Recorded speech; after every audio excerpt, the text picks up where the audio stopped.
Welcome back, everyone, for another deep dive.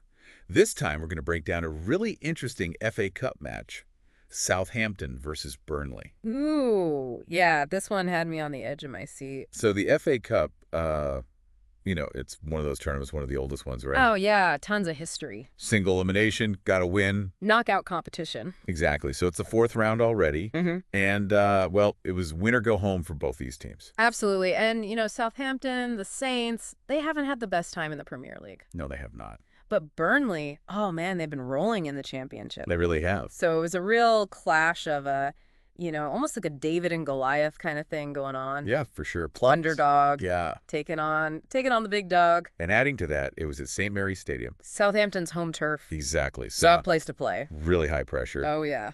And here's another thing. No VAR for this match. Oh, wow. So VAR, for anyone who doesn't know, that's the video assistant referee. Right, so that new technology helps the ref make decisions. Exactly. And sometimes people love it, sometimes they hate it. But either way, it wasn't there for this match. So everything was down to the referee? Yeah, just that ref on the field making the calls. So that definitely added a whole other level of, could be controversial. Oh, for sure. And the first few minutes were just wild. Right from the start, almost a goal for Burnley. Oh, tell me about it. Wellington, Southampton's defender, he just barely cleared the ball off the line. I bet the fans were like, oh, hearts in their throats. Yeah. From minute one, it was back and forth right from the get-go. I can only imagine. So then what happened? Well, then just a few minutes later, Southampton had a real chance, Ooh. Sulemana, he had the ball, could have passed to Dibbling for what would have been, probably a sure goal. Probably. But he decided to shoot right into like a wall of Burnley defenders. Oh, those early misses.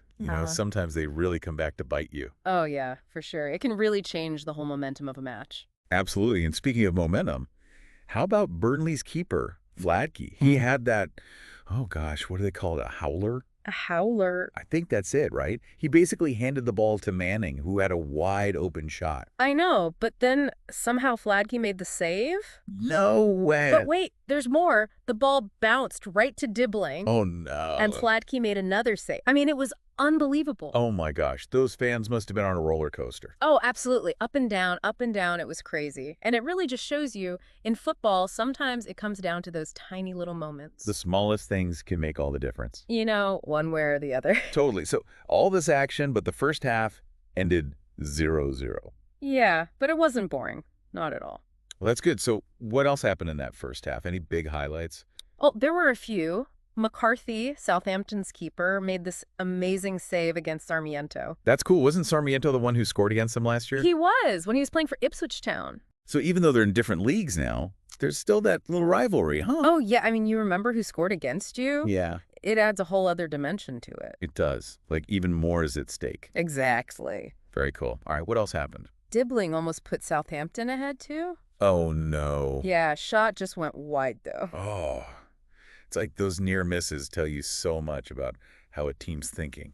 Oh, they do. They do. Yeah. Pressure's on. Yeah, so much pressure. And then there were those penalty appeals, right? Oh, yeah. Camaldine and Dibbling both wanted one. But the ref said no. Ref wasn't having it. And, of course, no VAR to check. Nope. All on the ref's shoulders. That's got to be tough for everyone involved. Oh, yeah. Big pressure. So, halftime, still 0-0. Yeah, but the second half, oh, man, things really kicked off. Okay, so we've got a scoreless first half, full of drama, near misses, controversial calls. Sounds like the second half's going to be explosive. So tell me, what happened next? Well, Burnley, they came back after the break, and I swear they were like a whole new team. Really? What was different? Did they change their tactics or something? They did. They started pressing higher, so Southampton had less space. Oh, so they had to play more defensively. Yeah. And Burnley was focusing on the flanks, going after those fullbacks. Smart. So forcing Southampton back. Yeah, and it almost worked right away. Ashley Barnes, he had a chance to score early in the second half. But he missed. Oh, so close. I know, but even though he didn't score, that's when things shifted. You could feel it. Oh, really? Burnley had the momentum. Southampton was scrambling a bit. Okay, so Burnley's turning up the heat, and Southampton's looking a bit shaky. This is where things get really interesting because, as we know, someone does eventually break the deadlock. The tension was building for sure. And then in the 77th minute, bam, goal. Finally. So who scored the game winner? It was Burnley's new signing, Marcus Edwards. Oh, wow. And get this, he'd literally just come off the bench like moments earlier. No way, a debut goal. Debut goal. It was pretty lucky, though. Right. Yeah. Sarmiento took a shot for Burnley, but it got blocked, and then the ball just deflected right to Hannibal Mejbri. Oh, wow. And Hannibal, he just kind of knocked it across the box, and Edwards was right there. Volleys it in, no problem. That's amazing. Talk about being in the right place at the right time. Right. I mean, sometimes that's football for you. Yeah, you got to make your own luck. Exactly. And, to score against a team like Southampton, even if they're not at their best, that's got to be huge for a young player's confidence. Yeah, especially for a debut, that's a big moment. Oh, for sure. And remember, Southampton's defense, they're not slouches. No, they're not. So for Edwards to score on them, even with a little luck, that's impressive. Okay, so now we're the final stretch of the match. Burnley's up 1-0, and the Saints need to equalize fast. What did their manager, Jurek, what did he do? Well, he tried a few things, brought on some fresh legs. Yeah, make some changes, shake things up. Exactly. So Will Smallbone came on, Cameron Archer, and Albert Grombeek, he was making his home debut too. Yeah, a lot of pressure for him. Yeah, they were basically throwing everything they had at Burnley, but that Burnley defense, I'm telling you, they're like a wall. It's their thing. We've talked about how good they are. Oh, they're incredible. So I imagine the atmosphere at St. Mary's was getting pretty tense. Oh, yeah, you could feel the frustration. Fans want that equalizer, They were desperate. but it just wasn't happening. Nope, and then Burnley made a sub too. They brought on Nathan Redmond. Hold on, isn't he a former Southampton player? He is. Oh, that's got to be weird for the fan. It was. They gave him a clap when he came on. Like, we respect what you did here, but... But now you're the enemy. Exactly. Right. And every time he touched the ball, boo! Oh, I love that. It's that classic love-hate thing with ex-players. Yeah, you can't help but respect them, but you also kind of want them to mess up. A little bit, yeah. But sentiment aside, were the Saints able to create any real chances in those last minutes? Not really. I mean, get this. They didn't have a single shot on target for the last 43 minutes of the match. Wow, 43 minutes. Yeah. That is brutal. That's how good Burnley's defense is. They shut them down completely. Yeah, we talked about it before. Only one goal conceded in their last 11 matches. They're incredibly organized. They know what they're doing. Everyone knows their role. It's amazing to watch. So fine whistle blows. Burnley wins 1-0. They're moving on in the FA Cup. Big win for them. Especially for Edwards. What a way to start your Burnley career. Talk about a dream debut. But for Southampton, tough loss, especially at home. Definitely not what they were hoping for. No, but Burnley earned it. They had a plan, they stuck to it, and it worked. Absolutely, they deserve that win. So just to recap those key stats, final score 1-0, Burnley's defense is still a brick wall.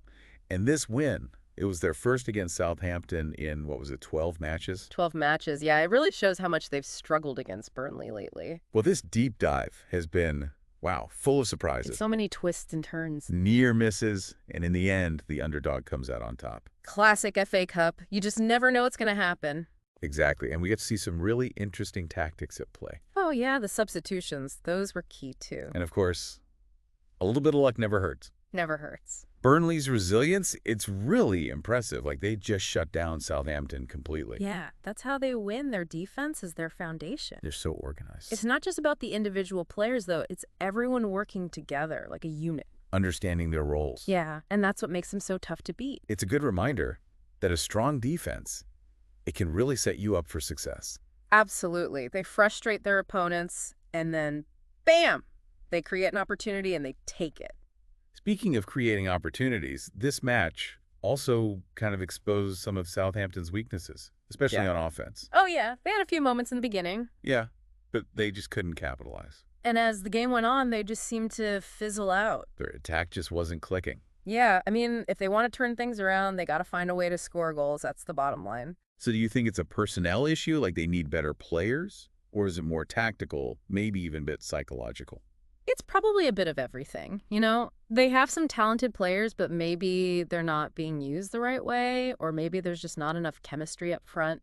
Or maybe they're just feeling the pressure, Oh, the pressure's definitely there. When you're fighting relegation, that can really mess with your head. For sure. It's like a vicious cycle. The less you score, the more you worry about scoring, and then it just gets harder and harder. It's tough to break out of that. Yeah, so it'll be interesting to see what they do going forward, what changes they make. Yeah, what tactical tweaks can they make? How can they improve their finishing? Yeah, those are the big questions. Tough ones to answer. One thing they could try is working on their build-up play, maybe quicker passing, more movement to create space.